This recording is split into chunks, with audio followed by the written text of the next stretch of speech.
Good to see such a wonderful, large audience here. The smallest shower cap for a gerbil.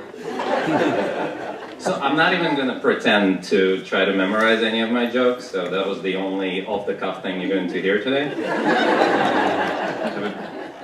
I have a very concrete set, so bear with me. So, I'm a person with lived experience. Not a lot of people know, but I'm also a clinical psychologist. And so naturally, I spend a lot of time scrutinizing myself.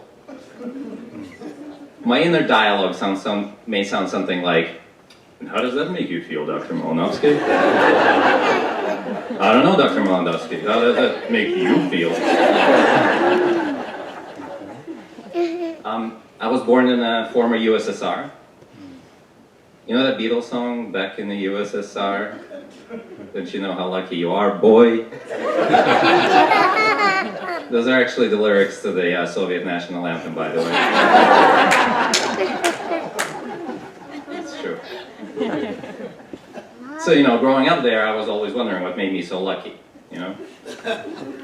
I think Mordor, that evil realm from the Lord of the Rings, was based on that country. Yeah, and right now Russia is writing a sequel.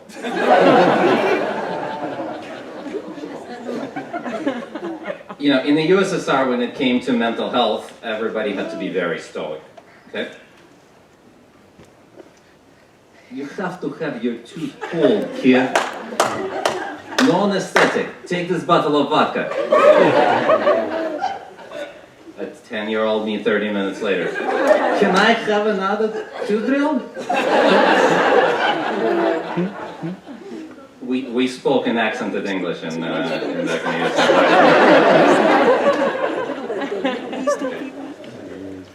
So you think mental health is bad in the United States? Have you ever heard of that book, I'm Okay, You're Okay? Does that sound familiar? So in the USSR, this book is called Nobody's Okay. It was kind of like living in the medieval times.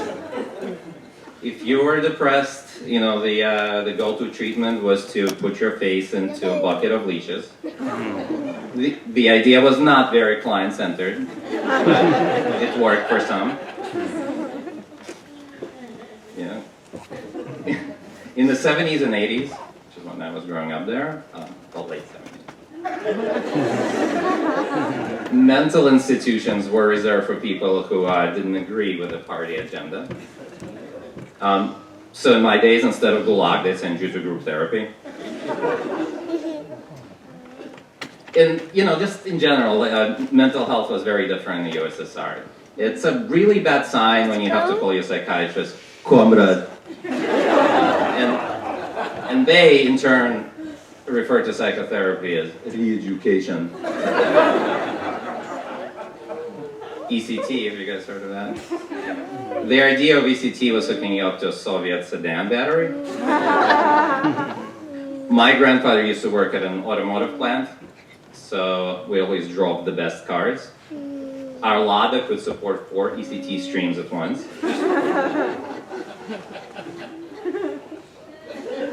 There's a lot of acronyms in mental health, right? So OCD, PTSD, ADHD, these are all used in our daily lives, we know that. In the USSR, we also had acronyms, such as ЦЧФШ, УФХ, ИЮЯ. Do you know what that translates into? This translates into, it's time for education, comrade. I grew up absorbing a lot of anti-West propaganda. I thought that people who came from the USSR were stronger, they were great at martial arts, hand-to-hand combat. I thought I was Ivan Drago from Rocky IV.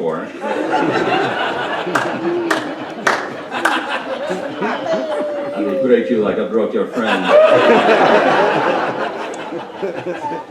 So, then, during my first week in America, I quickly learned the consequences of picking a fight with 8 gangbangers at once in Brooklyn, where I live. They were not impressed with my hammer and sickle. And in the USSR, and its sequel called the Russian Federation, paranoia and antisocial personality disorder played a very important role in society. They were prerequisites to becoming the country's leader. That's it for me. Thank you so much.